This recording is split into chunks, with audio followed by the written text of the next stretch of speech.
Ethan Hawley never imagined that a single message could change the direction of his life. He had received countless orders during the long interstellar war, but never an invitation. And especially not an invitation from an alien leader. The message came through the small hologram device on his desk, glowing softly in the dim room of the human outpost. He pressed the button, and the familiar face of his friend, Commander Lyra of the Varan Star Guard, appeared. Lyra's silver skin shimmered even in the low-quality hologram light, and her bright violet eyes held a calm warmth that Ethan always found comforting. "Ethan," she said gently, "I have something important to ask of you." Her voice was steady, but there was a softness in her tone that instantly captured his attention. Ethan sat up straighter, confused. "Is everything okay?" he asked. Lyra nodded slowly. "Yes, more than okay. My mother wants to meet you." Ethan blinked. For a moment, he wasn't even sure he heard her correctly. "Your mother?" he repeated, his voice cracking with surprise. "Yes," Lyra replied with a small smile. "She wishes to welcome you to our homeworld. She wants to meet the human who saved my life." Ethan's chest tightened. Memories of the battlefield rushed into his mind. Lyra lying wounded, enemies closing in, and his desperate attempt to protect her even when he barely had strength left. He hadn't thought much about it later. He simply acted because she was his friend, because he couldn't let her die. But this? Being invited into the home of an alien mother, especially one as respected as the High Matron Cyril, felt unreal. Humans were still strangers in the Galactic Union. Many species still doubted them. Some feared them. Others simply tolerated them. Ethan swallowed hard. "Lyra, I don't know if that's a good idea," he said softly. Lyra tilted her head, studying his hesitant expression. "Are you afraid?" He let out a slow breath. "Yes, maybe a little." Lyra stepped closer to the hologram projector, her face glowing with gentle reassurance. "My mother is not like other Varans," she said. "She does not judge by species or history. She wishes only to show gratitude. And she wants to welcome someone who has become important to our family." Ethan's heart skipped a beat. "Important?" he echoed, unsure how to process that word. Lyra nodded again, more firmly this time. "Very important." Her words warmed him, but they also made him nervous.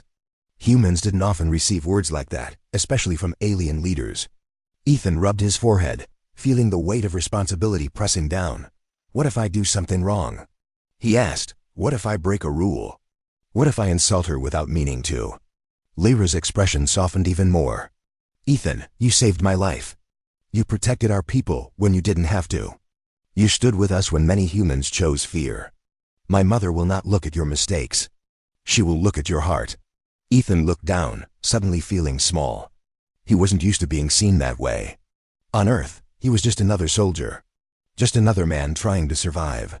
He never expected to be called a hero, especially not by aliens. The hologram flickered slightly, but Lyra's eyes stayed locked onto his. "Will you come?"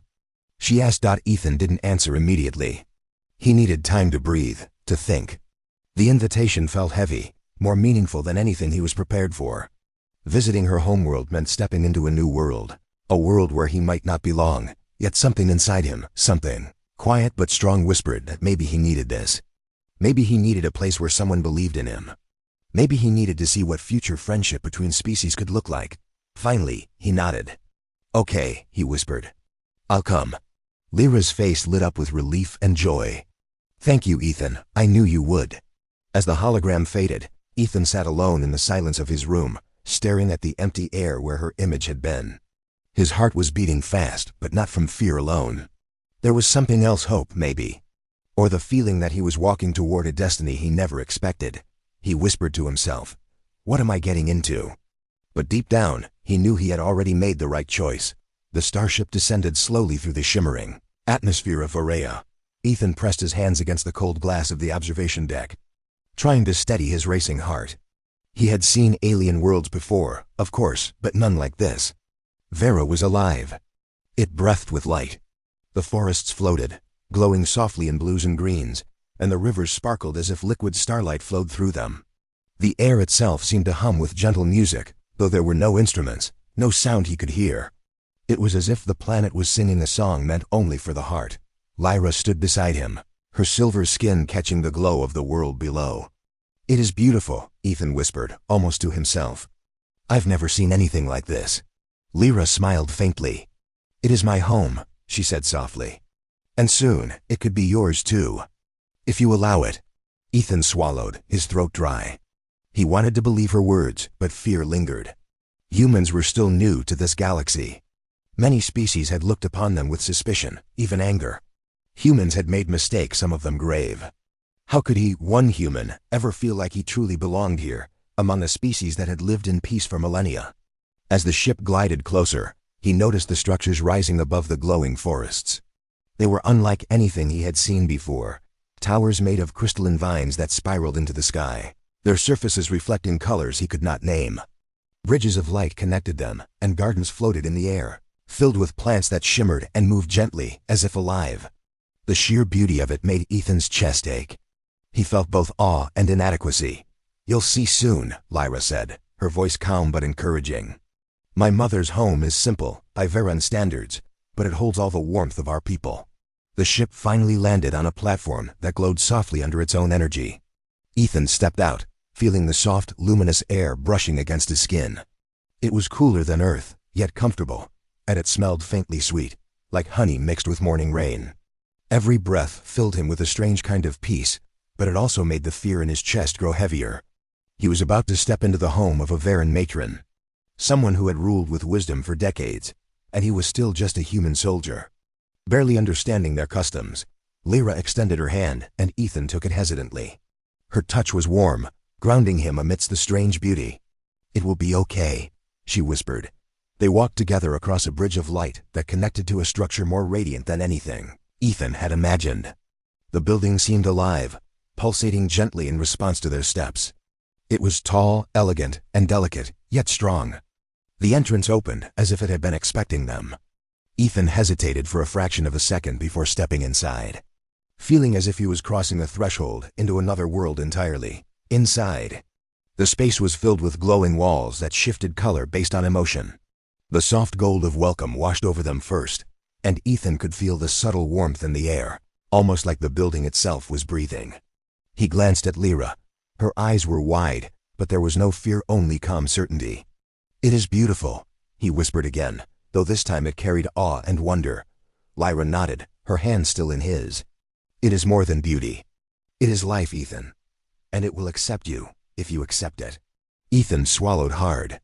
He wanted to believe her, wanted to let go of the fear pressing down on his chest. But memories from the war clawed at him, the Varans who had died because of miscommunication, the moments he had faltered, the mistakes he had made. Could he truly stand here, in their home, and be accepted? Lyra seemed to sense his hesitation. "Ethan, you saved lives here. You fought when others hesitated. You risked everything for me. That is what matters. Not the past mistakes." Ethan nodded slowly, though doubt lingered. He tried to push the fear aside and focus on the soft glow around him, on the quiet hum that seemed to come from every surface of the home.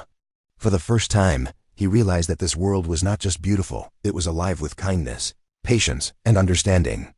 It responded to emotion, to intent, to truth. And maybe, if he could open his heart, it would accept him too. He took a deep breath and followed Lyra deeper into the home, ready to meet her mother. His steps were slow, careful, but each step brought a strange feeling he had not expected. Hope. Ethan's heart pounded as Lyra guided him through the final corridor of the glowing home. Every wall shimmered with shifting colors, responding to their presence, reflecting the emotions they carried. The soft light followed them like a gentle tide, making the air feel alive. Ethan's chest tightened. He had trained for battles, for surviving the chaos of war, but nothing had prepared him for this moment. Meeting Lyra's mother, High Matron Cyril, was unlike anything he had faced before. It was not about strategy or weapons. It was about being seen, being judged, and possibly being rejected by a species that could have every reason to mistrust him. Lyra paused in front of a tall doorway made of woven crystal and living vines. She turned to him, her violet eyes soft and full of reassurance. "Ethan," she said quietly, "you don't have to speak perfectly. You don't have to act a certain way. My mother will feel your heart, not your words." Ethan swallowed and nodded. He tried to calm the storm of thoughts racing in his mind. Don't ruin this. Don't make a mistake. Don't embarrass yourself. But the moment the doors opened, all of that fear collided with awe. The room inside was vast yet intimate. Light flowed from the walls, a warm golden glow that softened every corner. Strange plants with glowing leaves hung from the ceiling, swaying gently as if moving to invisible music. And standing in the center was her, the one who had raised Lyra, one of the most respected Varens Ethan had ever heard of. High Matron Cyril was taller than he expected, her figure elegant and dignified. Her hair shimmered like silver moonlight, cascading down her shoulders. Her skin glowed softly, reflecting the gentle light of the room, and her eyes, deep and luminous, seemed to look straight into Ethan's soul. She radiated authority, yes, but also a warmth that made him hesitate before speaking. Every fiber of his being screamed both fear and reverence. He bowed instinctively. "Hi, Matron, Thank you for welcoming me," he said, his voice tight with nerves. Cyril's gaze lingered on him for a moment that felt endless. Then, slowly she moved forward, her steps silent on the glowing floor. When she reached him, she paused and lowered her forehead to touch his Averan gesture of deep respect and connection. Ethan froze. He had read about this custom, but experiencing it was unlike anything he could have imagined. He felt a wave of emotion, honor, humility, fear, and something else. Something like acceptance. "You are family to my daughter," Cyril said softly, her voice melodic and calm, resonating with authority and gentleness at the same time. "And so you are family to me." Ethan's breath caught. The words hit him harder than any weapon ever had. Family. He had not felt that word apply to him in decades, not since he had left Earth to fight in distant wars. His chest felt tight, as if the warmth in the room was pressing against the walls of his heart, trying to reach places he had long ignored. He opened his mouth, but no words came. Lyra stepped closer and placed her hand lightly on Ethan's arm. "See," she whispered. "You belong here." Ethan looked at the matron, then at Lyra, then back at the glowing room. He wanted to believe it. He wanted to let himself accept it. Yet the weight of his past, of his mistakes, of the lives lost under his command pressed down on him. He had saved Lyra, yes, but at what cost?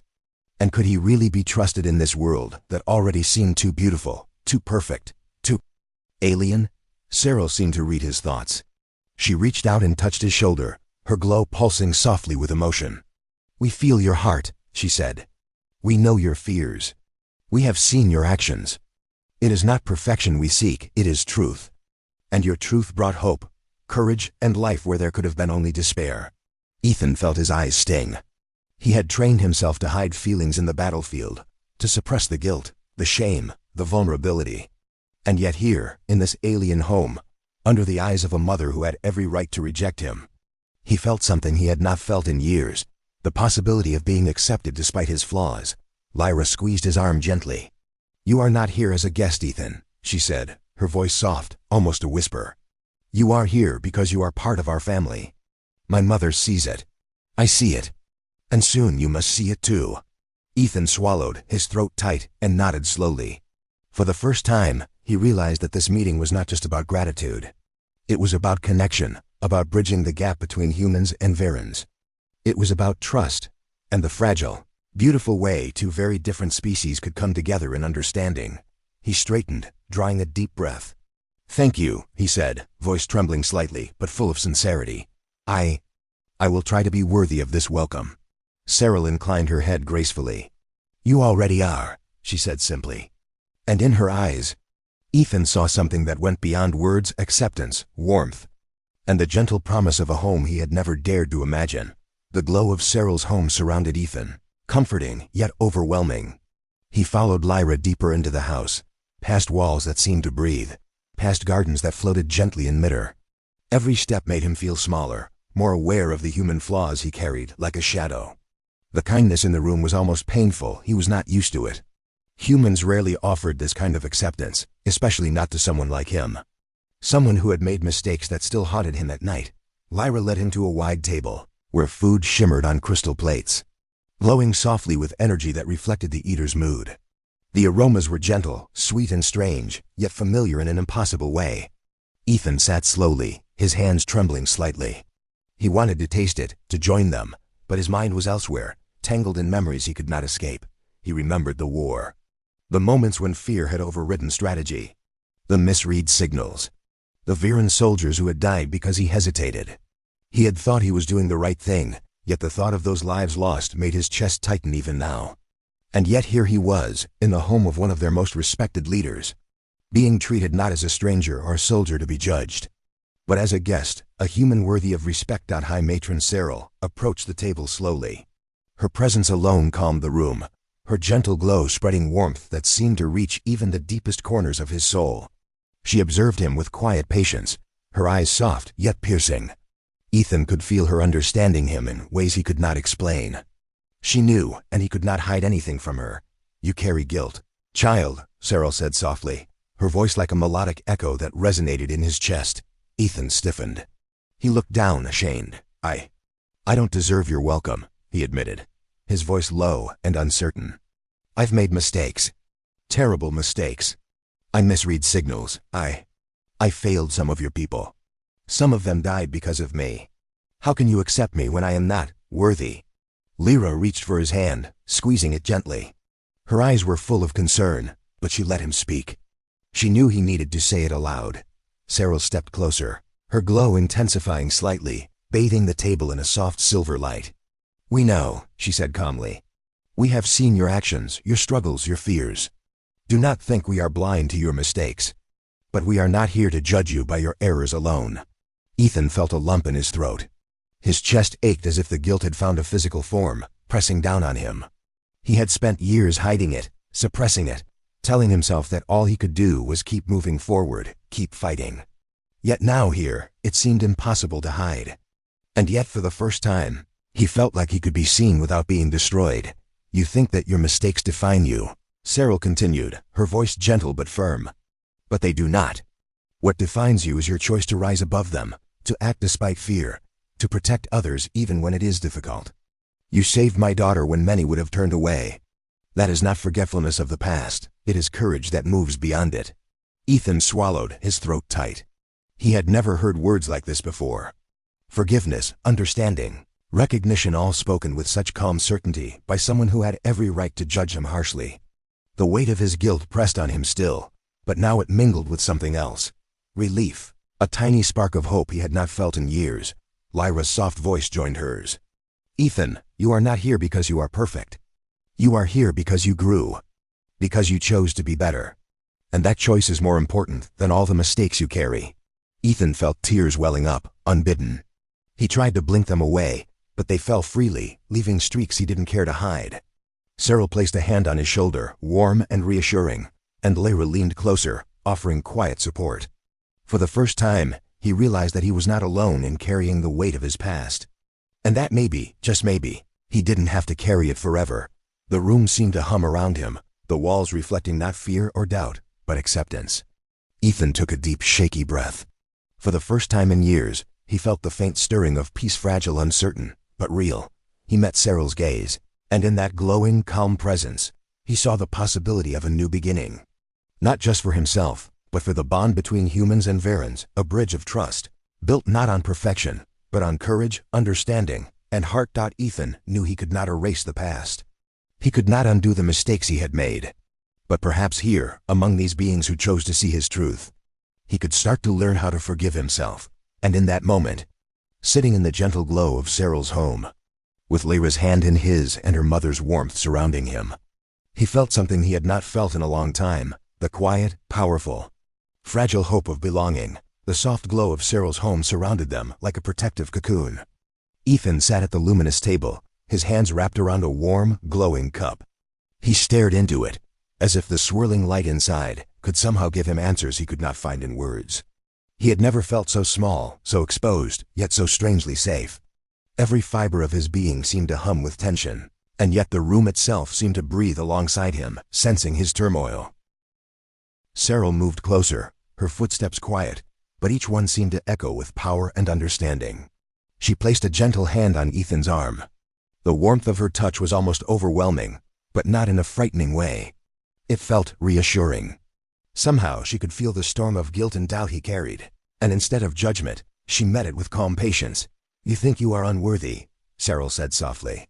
"That your past defines you, that your mistakes outweigh the good you have done. But we see the truth, Ethan. The heart of a person is not measured by error alone." Ethan's throat tightened. He wanted to speak, to say something that could explain all the mistakes he had made, the lives lost, the misread signals, the decisions that had gone wrong, but no words came. He felt a raw, aching shame press down on him. He had carried it for so long, believing he could never be forgiven, even by those he had saved.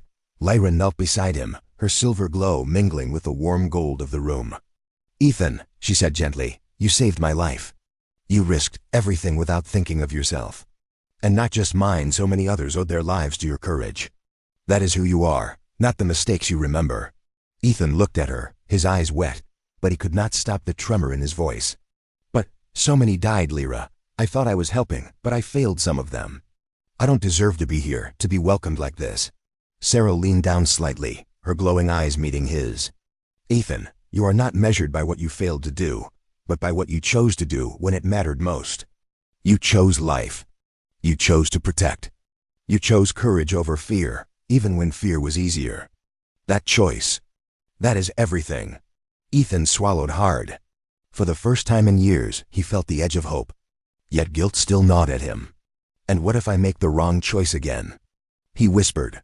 "What if humans or Varens, or someone else, gets hurt because of me?"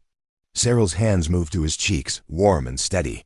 Her touch was firm, yet full of gentle authority. "You cannot control the future," she said. "No one can. But you can choose who you stand with now. You can choose to protect, to grow, to learn. That is all any of us can do. And we will be here to support you." Lyra's voice added another layer of comfort. "You are not alone, Ethan. My mother and I. We have seen your heart. It is brave even when it doubts itself. You are worthy of this welcome. You are worthy of trust. You are worthy of family." Ethan's chest ached as tears streamed down his face. He had spent years hiding vulnerability, pretending he was strong, pretending he could carry guilt alone. But in this glowing room, surrounded by beings who did not judge him for it, he finally allowed himself to feel. He felt the weight of his mistakes, yes, but also the warmth of acceptance. Cyril's glow brightened slightly, pulsing in rhythm with her calm presence. "Even if the galaxy turns against you, Ethan, you will always have a home here. My home, our home. And you will never have to carry the burden alone again." The words struck him deeper than any battlefield victory or medal ever had. Ethan finally let his tears fall freely, sobs shaking his shoulders as the guilt he had carried for so long slowly began to release. Lyra wrapped her arms around him, holding him as if she could shield him from all the pain of the past. Cyril's gentle touch remained on his back, radiating reassurance. For the first time in years, Ethan allowed himself to believe that he could be forgiven, not just by others, but by himself.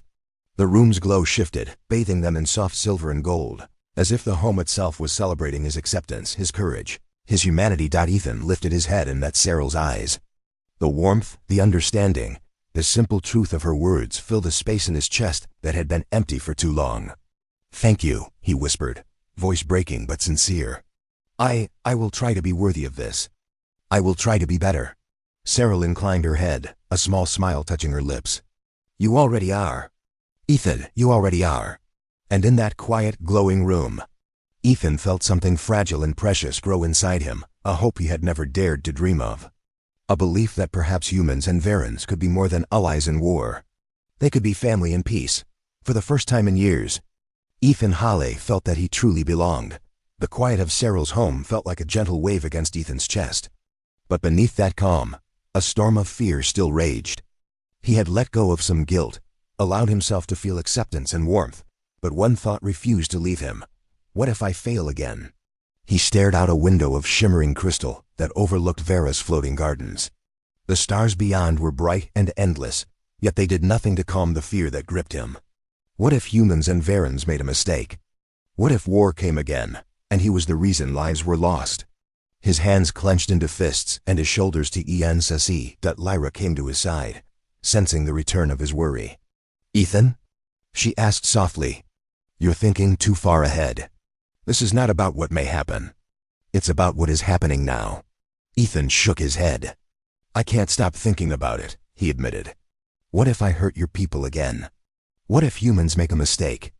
I've seen the destruction we are capable of. I don't want to be the reason for another war." His voice broke. "I don't want anyone to die because of me." Cyril entered the room quietly, her presence calm and unwavering. She approached Ethan, her glow filling the space with a comforting light. She placed her hands gently on his cheeks, forcing him to meet her eyes. There was no anger, no judgment, only understanding. "You cannot control the future, Ethan," she said softly. "No one can. Not humans. Not Varens. Not even the wisest leaders in the galaxy. But you can choose what you do now. That choice is yours alone." Ethan's chest heaved. He had trained himself to be ready for any battle, to control every variable, to anticipate every outcome, but he could not control everything. And the thought of failing again terrified him. Cyril's voice was steady, yet filled with gentle power. "You fear what you cannot change. That is natural. But your fear does not define you. Your courage does. You have already faced darkness and made choices that saved lives. You have already been brave. And that bravery, it will guide you again." Lyra held his hand tightly, squeezing it as if to remind him that he was not alone. "You are not alone, Ethan. My mother and I.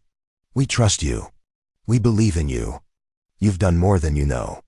You've built bridges where others would have burned them." Ethan's eyes filled with tears. He wanted to believe them. He wanted to feel safe. But the fear was deep, carved from years of war, from mistakes and loss that haunted him. Cyril's hands remained on his face, glowing softly. "Even if the galaxy turns against you, Ethan, even if humans and Varens fight again, you will always have a home here. My home, our home. And you will never face it alone." For a moment, the words sank in, and something inside him shifted. He realized that no matter the battles, no matter the wars, no matter the mistakes of the past, there was a place where he was trusted, a place where he belonged, a place where his heart, even with its scars, was accepted. Ethan's tears fell freely. They were not tears of weakness. They were tears of release, of surrendering the burden he had carried alone for so long. He leaned into Cyril's hands, feeling warmth and reassurance radiate through him. Lyra moved closer, wrapping her arms around him, holding him as if she could shield him from every fear. Her touch, gentle and steady, grounded him. For the first time, Ethan felt that fear could exist alongside hope, that courage could rise even when doubt threatened to overwhelm. Cyril smiled softly. "You are not defined by fear. You are defined by the choices you make, the lives you protect, and the heart you carry. That heart is why you are here. That heart is why you are welcome." Ethan breathed deeply, letting the words sink into him. He realized that he had been carrying his fear alone, trying to fight it in silence. But here, he was allowed to let it go, to share it, and to find strength in connection. He finally lifted his head and looked at Cyril and Lyra. The room glowed brighter, responding to the relief and acceptance growing in his heart. "Thank you," he whispered, voice trembling but steady. I will try to honor this. I will try to protect, to choose courage, to be worthy." Cyril inclined her head, her soft glow wrapping around him like a shield. "You already are, Ethan. You already are." And in that moment, standing between Lyra and her mother, in the warm light of a home that pulsed with life and understanding, Ethan felt something he had never felt before, the quiet certainty that, no matter what the galaxy threw at him, he had a place, a family, and the courage to face the future. For the first time since leaving Earth, Ethan Hawley believed that he was truly home.